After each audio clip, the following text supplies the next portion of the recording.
Okay, well, first of all, I just want to thank all of you again. Thanks again to our sponsors for hanging in there with us this year. Thank you for our judges and moderators who didn't do judging and moderating this year, but you came back and helped provide important feedback to our teams. And special thanks to our teams and our coordinators for continuing to do this in this unusual format. It was actually certainly informative, and several of our judges and moderators and sponsors who provided feedback in my breakout room talked about the fact that that was so helpful to hear all the different perspectives and insight and thoughts and questions and everything that the teams raised. So thank you for doing this.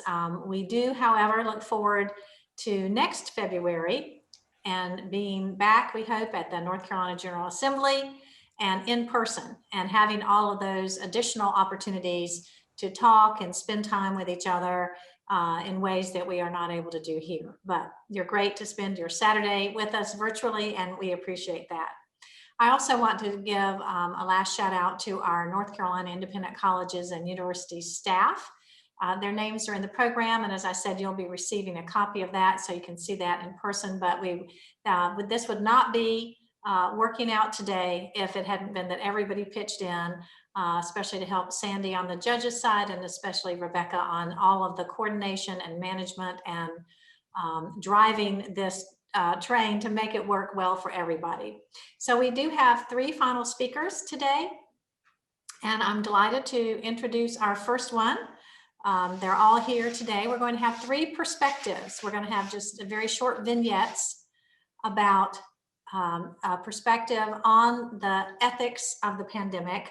First, from Geoff Coltrane with the Office of the Governor. Second, from Mark Benton, with the Department of Health and Human Services here in North Carolina. And then I'll provide a few comments about higher education as well. So let me take a moment to introduce Geoff Coltrane to you. Geoff joined Governor Cooper's administration and as the Senior Education Advisor, and he became his advisor in June of 2017 after the governor's election the prior November. Prior to becoming a part of the Cooper administration here in state government, Geoff served as the Director of Institutional Research and Strategic Initiatives at the North Carolina School of Science and Math. He was the Director of Program and Policy at the Hunt Institute, which some of you may be familiar with as a public policy institute. And he also served as the Research and Communications Director at the North Carolina New Schools Project. He started his career, however, as an elementary teacher in Durham. He was a North Carolina Teaching Fellow, many of you are familiar with that program, and earned his undergraduate degree from UNC Chapel Hill and a master's in public policy from Duke University. So Geoff, we appreciate you making time on this Saturday to be with us. And I also want to say how much I appreciate your help from the very beginning of the pandemic. As I said to Mike earlier this morning, Mike Sprayberry, as we were all rushing around as the cases first were found in North Carolina. It was a very hectic time, and trying to figure out how we were going to navigate this in North Carolina from the very beginning was a challenge. And thank you for your help in the governor's office and responsiveness there. So Geoff. Thank you very much, Dr. Williams, and thanks for that introduction. And I'll just ditto what you shared. It's been a very collaborative effort over the last year at supporting our students and our residents through the pandemic. And we're very fortunate to have strong leaders like you and our presidents and chancellors at our independent colleges who have really focused on what's important during the pandemic and making sure that your staffs and your students are taken care of. And so we're very fortunate to have strong leaders like you guys. So thank you very much. And congratulations to all the students who are a part of the Ethics Bowl this year. I've been very fortunate to be able to judge the competition in the past and have really enjoyed it. So I know while we're not in person this year, I know this is a great event, and congratulations to all of you for being a part of it. I'm going to share a little bit about, sort of, as Dr. Williams said, about some of the choices that have faced the governor as part of the pandemic, to sort of share a little bit about the what kind of ethical dilemmas, I guess you could say, he's faced during this time. Obviously, policymaking is really about choices between competing ideas, between how to tackle certain problems. And I think the the pandemic has really highlighted to a very high degree sort of some of those choices and some of the ethical issues that have been faced. The first example of this really is the one that I got started in very heavily with the pandemic, and that was the decision coming up a year ago in March to close our public schools around the state because of the pandemic. There had been a lot of movement in states across the country to close our public schools to in-person learning because of the concern of the virus spreading very quickly. And obviously, students, both in K-12 schools and in our higher education institutions, are often close together. They're interacting a lot, and we didn't know at the time really how the virus spread and what kind of risks there were. And so one of the big debates that we were having and that the governor was wrestling with was, should we close our public schools because of those risks, knowing that our public schools really serve as important institutions for our students. There's a lot of students that rely on our schools for meals every day. They obviously get interactions with their teachers and their peers. And our public schools often serve as a first reaction point to issues like child abuse and neglect that we may not be seeing unless we're laying eyes on our students every day. And so obviously wrestling with the benefits that our schools provided, but then the potential risk of the virus really spreading among our students and among our teachers and putting them at risk of their health was one of the critical decision points that the governor is wrestling with. Obviously, on the weekend that he closed schools, which was March 14th of last year, we had already started seeing a lot of school closures in other states.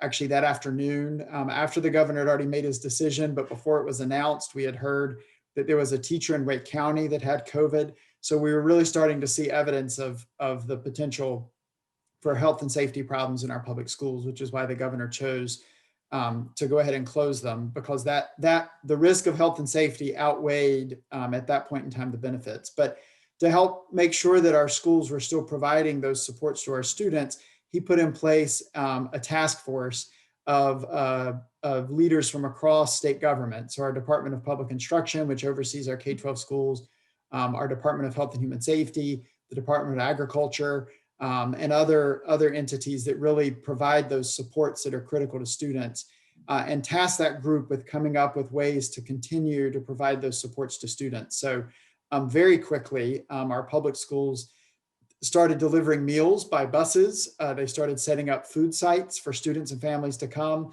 And as a matter of fact, over the course of the spring and the summer, there were over 30 million meals that were delivered to students to make sure that they continue to stay fed. And so just to give you a sense of part of that dynamic of that decision that he had to make. And of course, that same dynamic was at play over the summer and the fall when the governor allowed schools to reopen for in-person instruction, but with a lot of the mitigation efforts in place that we know are important. Wearing a mask, being socially distanced, screening students and teachers and other visitors before they come in the building. And by that time, we knew a lot more about the virus and how it spreads and how we can keep folks safe. And so fortunately, over the course of the fall and even into the spring now, we've seen very low rates of transmission of the virus within schools because we're taking all those safety precautions. So now the ethical dilemma, I guess you could say, for the governor has been the risk of health and safety when we can do all those mitigation efforts now is lower than the risk that students not being in school and getting all of those supports that we know are important has now sort of flipped the other way, if you will. So the governor 2 weeks ago, along with the state superintendent and the state board chairman, came out and strongly encouraged our school districts to reopen using all those mitigation efforts so that students can be in school, getting in-person instruction, but also all those other things that we know are critical for their health and well-being. So that's sort of how over the course of the pandemic, the governor's really wrestled with some of these choices. Another one that I'll quickly mention is obviously the closure of some businesses, and particularly businesses like restaurants and bars.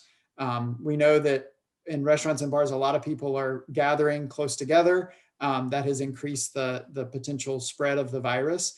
And so those can be potentially unsafe environments.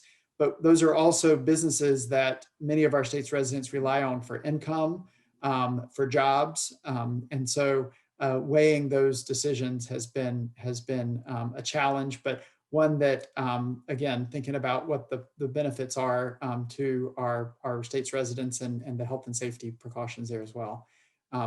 I'll stop there, Dr. Williams, and turn it back over to you. But thanks again for having me join today, and congratulations again on your involvement in this Ethics Bowl. Thanks so much, Geoff, and we appreciate it more than we can say, and especially we'll welcome you back next year at the legislature, right, for the next Ethics Bowl Absolutely. after the pandemic. Right. Yes. Thanks again. Our next speaker is Mark Benton. Mark is the Assistant Secretary for Public Health in the Division of Public Health in the Office of the North Carolina Department of Health and Human Services.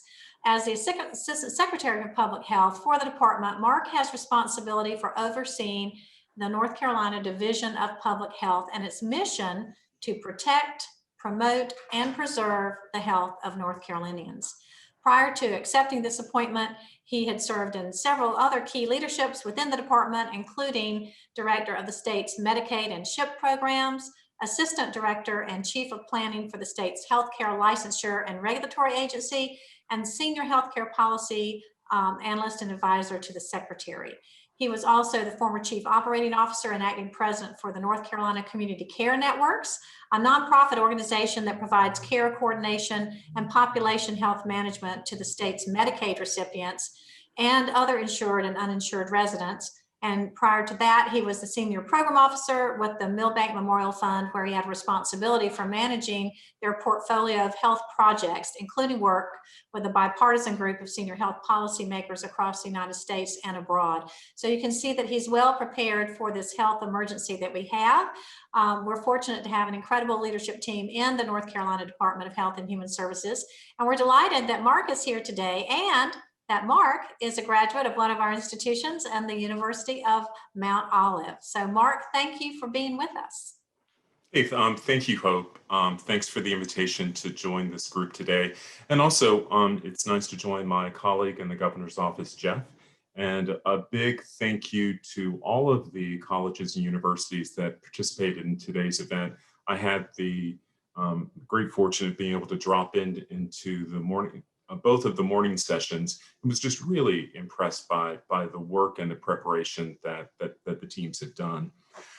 What I want to just spend my few minutes with you today is sort of teeing up some of the intersections between ethics and this global pandemic that we now know as COVID. Some of them are more obvious. A few of them may be less obvious. And I'd like to sort of end my time with you also talking a bit about the values that I believe that should underpin any sort of ethical decision-making process. So first, to the more obvious of the sort of ethical intersections that whether it be North Carolina or any other of our states and territories that are dealing with. And first is the fact that we have an insufficient supply of vaccine. And when you have an insufficient supply, it automatically drives you to two major questions. And the first being, who do you vaccinate first?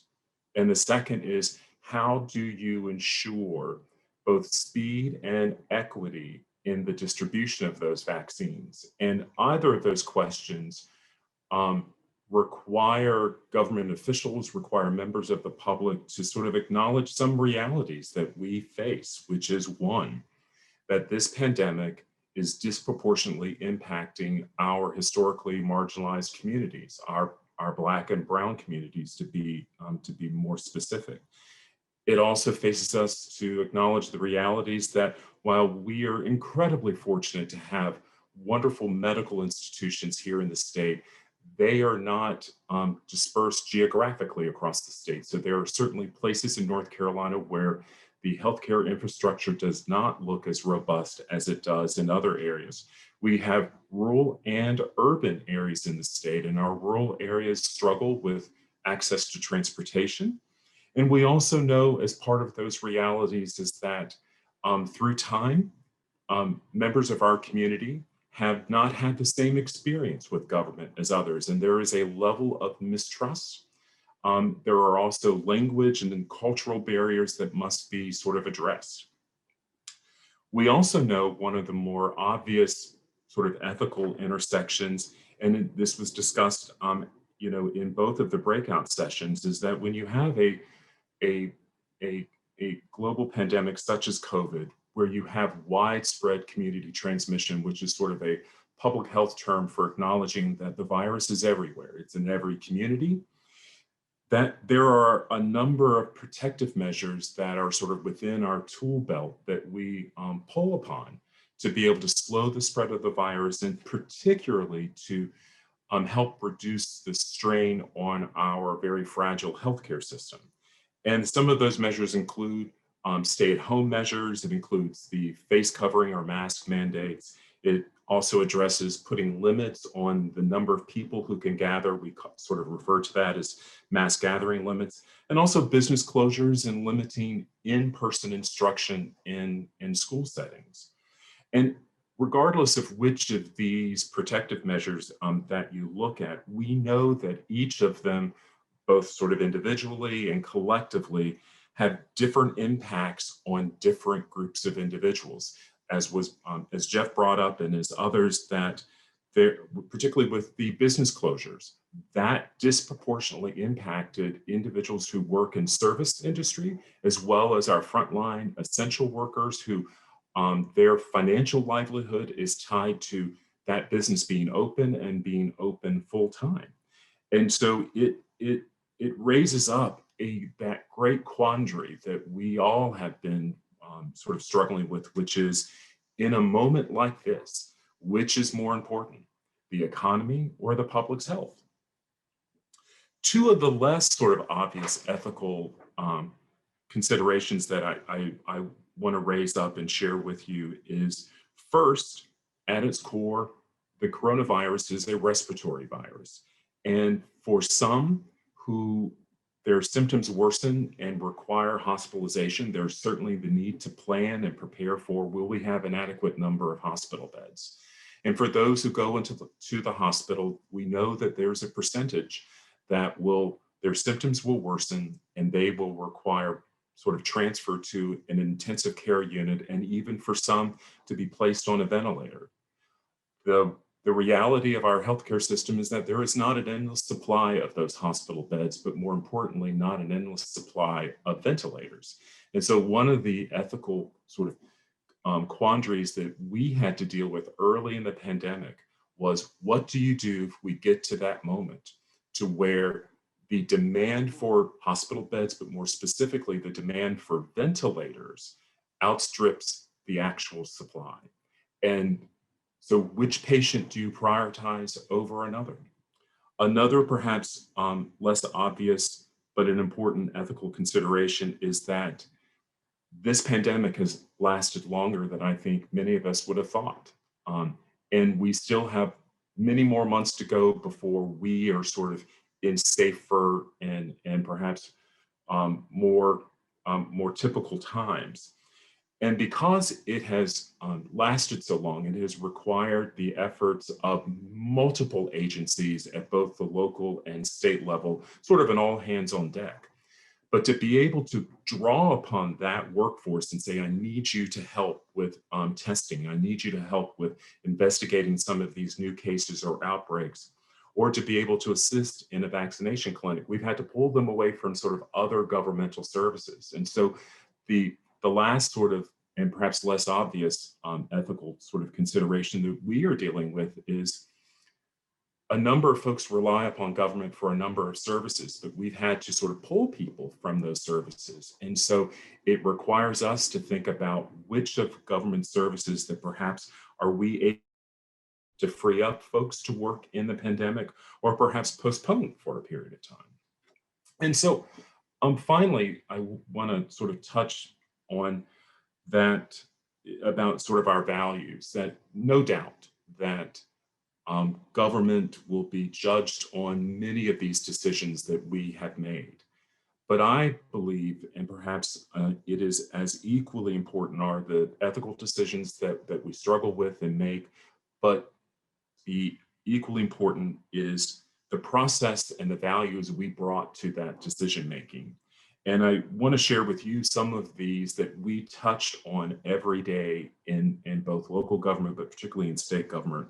And they really reflect what I believe are the core values of good government.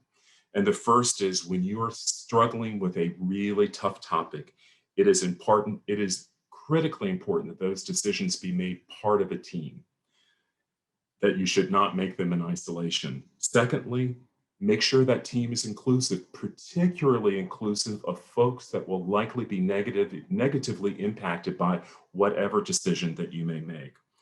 Third, it is essential that you communicate and communicate often. Fourth and fifth, equally important, is that you must be transparent. And particularly because this is a novel coronavirus, which means it's the first time we've ever had to deal with this. We have learned throughout this process, and it's incredibly important that we acknowledge and we share what it is we know at that moment. And then lastly, the last value I bring to the table, and I will wrap up, is good stewardship. And in that, if your decision is going to draw upon or require taxpayer funding, it is essential that you remember your role as being a good steward of the public's trust. And so that concludes my remarks. And again, I thank Hope and everyone for allowing me a few minutes to join you, and thanks. Thank you so much, Mark. I'm not sure anybody who's not involved in this on a day-to-day basis really understands the level of detail that all of our folks have gone through. Mike mentioned daily meetings with DHHS leadership, and also with the governor, and certainly the leadership teams we know that meet. We have a higher education work group that has met every 2 weeks, and we send information out from these meetings of UNC community colleges and NCICU presidents and chancellors, trying to make sure that we are all in this together and learning from each other. And that's such a critical part. And I think it leads into my point in the discussion about higher education and some of the ethical questions with which we have been dealing since the onset of the pandemic. And I will say that when cases first started being diagnosed in North Carolina, that was in March, those of you who are students and were on spring break heard from presidents and that you would not be returning to campus, or return to campus and get your things and go home.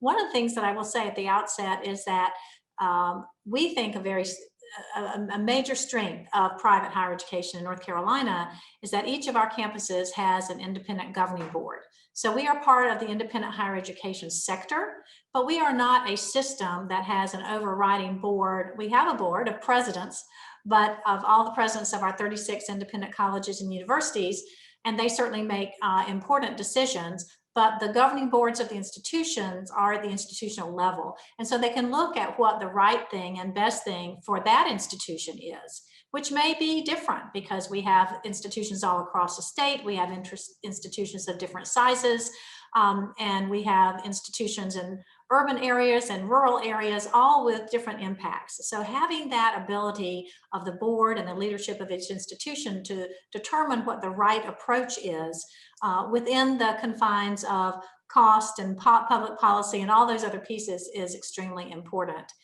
But one of the things that helped us from the beginning is that we stay in touch with our colleagues in other states. So there are about 40 states across the country that have offices like ours. We're, I would say, slightly above average in size, but they range from one-person offices to offices much larger than ours. And one of the things in talking about what was happening across the country is that some states actually went to stay-at-home orders earlier than North Carolina because they had, such as New York, had much larger impacts. So we were all learning from each other about what was going on in other states. And when it came time for Governor Cooper to be looking at a stay-at-home order, one of the things I had discovered along the way was how differently states were treating higher education. In some cases, they were closing higher education down. Everyone had to go somewhere. I wouldn't say home because not everyone had a home they could go to. They certainly, our international students, right, couldn't get back into China and Italy and places that were much higher risk and many higher cases than in North Carolina. We have a number of homeless students who didn't have anywhere to go. So one of the things that we asked the governor to do and really appreciated I know the folks from DHHS and certainly the emergency management and the governor's office, we asked them to consider private college or higher ed, all of higher ed, as essential businesses, which meant that we could stay open. Now, what that meant, though, for most of our campuses was that everyone precipitously had to go remote. But what it did also mean is that rather than everything closing down, we were able to keep our homeless students on campus. We were able to keep our international students on campus and not have them trying to figure out what to do because their countries might not even have let them in at that time to go back home. So that was really important. And that was really the beginning of that coordination with the governor's office, DHHS, and emergency management. So we appreciated that consideration and understanding of how we needed to treat higher ed. In addition to that, there were all kinds of challenges with going remote. We were talking in our breakout session earlier about the K-12 students who have this issue, but higher ed students have this issue too, and some faculty and staff. And that's the issue of connectivity. While we have a lot of connectivity in North Carolina and certainly the middle mile, what we call the middle mile for all our K-12 schools being connected, that's not the case in every state. Our community colleges, our UNC institutions, and all of our independent colleges, 26 of which are a part of a group called MCNC, and others have different connections based on where they are in the state. But that doesn't mean that the students or faculty and staff who were then moved to remote in March had access to that remote learning. Even greater challenge for K-12 students because they may not have the flexibility to be transported or to transport themselves to a site with Wi-Fi. But there were major considerations about that, about what was the balance between safety for this unknown and unprecedented pandemic in which we suddenly found ourselves. How did that balance with the needs to continue students' education, knowing that when students went remote, it was going to cause all kinds of additional challenges. Our institutions did end up in varying ways becoming remote for that semester. That meant that there were huge issues in terms of revenues and cost and things that came into play. And unlike our public sector colleagues with whom we work very closely and have great relationships, who have the full faith and credit of the state behind them, our colleges do not. And so if students aren't in rooms and are not paying their room and board fees, we're still paying payments on the building, right? When we had to move precipitously to remote learning, most of our campuses may have had some programs remote, but one of the great values of independent higher ed and certainly our smaller campuses is that in-person learning. So the costs were unbelievable in terms of making that and certainly having to do it so quickly.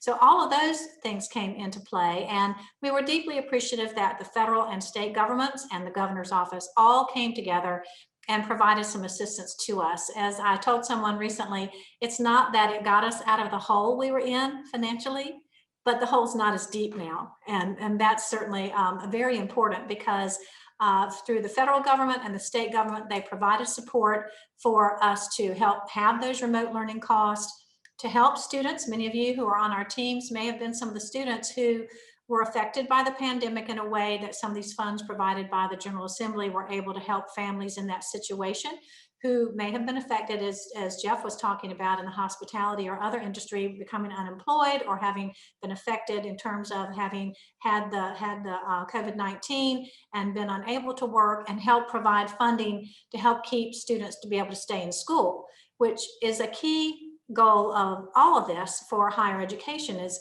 the question is, how do we protect the safety of our students, faculty, and staff? And certainly faculty and staff can be very high risk, as can some students, depending on their underlying health conditions. It's certainly not just an age issue. How do we balance all of that while trying to keep our students in their educational progression, right? How do we make that all work? And so each of our campuses has come to that decision. Obviously a lot in the same way, but some very distinct differences. Another question was, as we were leaving for fall, the state was gracious in offering some exit testing, availability of tests for our colleges.